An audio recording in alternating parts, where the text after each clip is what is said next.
Sir, mag-ask po ako about sa God. Para saan po ba yun? Hindi na po kami sa school na tuloy-tuloy umalis mamasyal. Nasasayangan kami sa pundo. Sana po ibili na lang ulit ng school materials. Ang God, mga master, ay hindi naman po ito yung ang purpose niya para makaalis sa paaralan ang mga guro at mamasyal. No, ito pong gender and development na pondo na siya pong equivalent to 5% ng MOOE ay meron pong mga nakalaan na mga activities na kung saan ay pwede pong doon siya gagastusin. No, yung activities na yon ay hindi po kinakailangan na o hindi po necessary na dapat umalis kayo ng school at mamasyal para paggastos sa God na pondo. Ito po nakita natin itong DepEd Order number 63 series of 2012. Hindi po ako sigurado kung ito pa rin po ba yung kasalukuyan pong ginagamit noon, pero meron po talagang batas para dito sa GAD kung saan po pwedeng gamitin yung pondo na 5% ng MOOE. So sa DepEd order na ito mga master ay nakasaad po yung mga activities na pwedeng ma-charge doon po sa budget ng GAD. Tulad po itong approved PPAs included in the PCW endorsed DepEd GAD plan with detailed budgetary expenditure requirements, capacity development on GAD, activities related to establishment, and enabling mechanisms which support GAD efforts and agencies. So marami pa po yung mga naka-detail dito mga master, listahan ng mga activities na pwedeng paggastusan ng pondo ng GAD.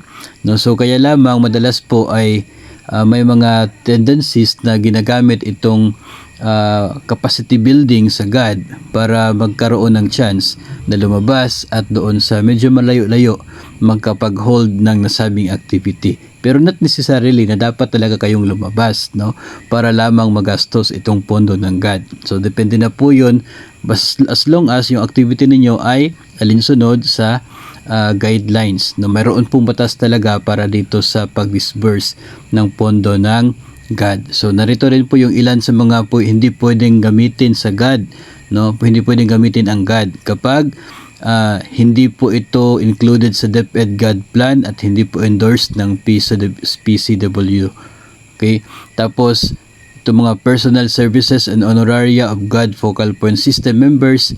So ito po, as I mentioned kanina, ito po ay noong 2012 na DepEd order. Pwede po na mayroong bagong order ang DepEd ngayon, no, hindi ko lang po talaga siya makita.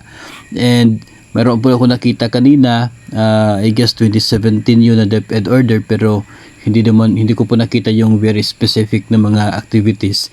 So I'm sure yung mga GAD na mga coordinators ng mga paaralan ay alam nila, no, yung mga kung activities kung saan pwedeng gamitin, maging yung mga school heads, no. So ang atin lamang pong punto dito ay kahit po hindi lumabas at hindi po mamasyal malayo sa paaralan, ay pwede naman po magastos itong pondo ng GAD, no. So doon na lamang po sa paaralan magkaroon ng capacity building if hindi po talaga pwede na makalabas, no, at makapunta sa malayo-layo, no. So ang punto lamang ay gastusin yung pondo ng GAD for those activities na allowed under law and allowed ng DepEd, no. So depende din po kasi yan sa approved na GAD plan. So yun lamang po yung ating pwedeng masabi po dito mga master. Siguro yung mga coordinators ng GAD dyan at mga school heads ay pwede din po kayo magkomento ng inyong po mga nalalamang activities na pwede po gamitin paggamitan ng pondo ng GAD para naman po may ideya yung iba, no, na kung hindi po sila pwede makalabas at mamasyal sa medyo malayo-layong lugar, ay doon yung mga activities na yon doon na lamang nila gagawin sa either sa paaralan o kaya sa mga malapit po na mga venue, as long as meron lamang po itong capacity na pwede pong makapag-host sa mga guro at pwede doon masagawa itong activities na related sa gender and development.